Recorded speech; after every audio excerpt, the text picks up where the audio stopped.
Our next voice? Our next voice is Dr. Itai Vardi, a lecturer in the Department of Sociology at Boston University and co-founder of the Divest BU faculty group.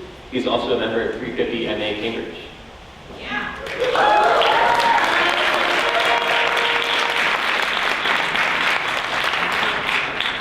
Thanks for the trumpet section.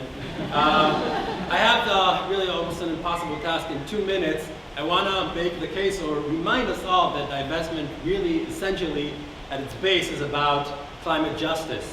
And I want to do it through describing very briefly what's going on right now politically in the universities. As you all know, the universities have been in the forefront of the divestment movement, energizing the student bases, and more recently faculty, even staff.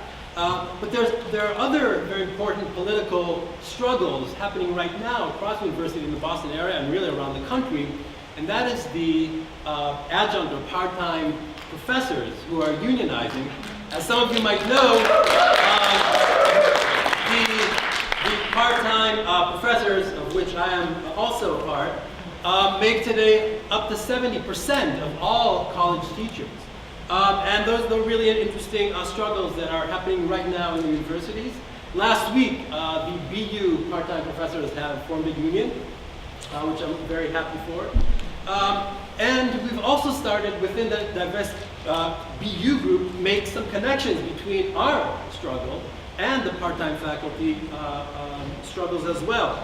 And I think that we should all seize that opportunity to expand our coalitions and form these bonds, link arms with these other constituents and political actors that are right now bubbling here in the Boston area.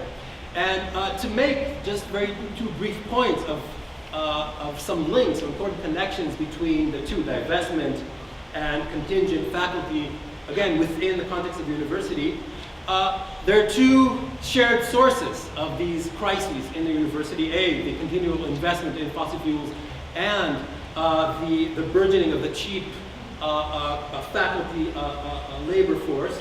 And that is the corporatization of the university, the turning of the university. It's a decade-long process, the turning of the universities into basically large corporations where the bottom line and the maximization of profit is everything. And so in this kind of environment, you won't be surprised to see the exploitation of large numbers of faculty, but also the reluctance of divesting from fossil fuels, or the insistence of continuing to invest in fossil fuels, because again, if that's what makes you money, maybe now when the stocks are going down, they'll rethink that. But until now, that's often been the rationale, right? We want to maximize our returns, and so we won't divest.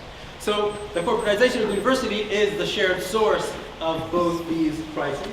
The second is the extractivist mindset that treats generally the world of humans and non-humans as just dead objects. And so again, in those kind of contexts, you won't be surprised to see that the university treats natural resources as just objects to be exploited, but also the inner human resources, the people who work there, to be exploited.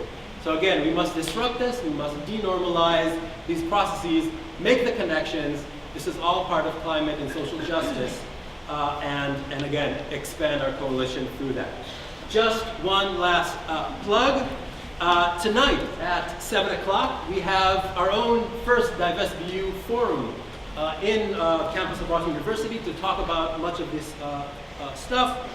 So at 7 o'clock, 24 Cummington Mall, again, at Boston University.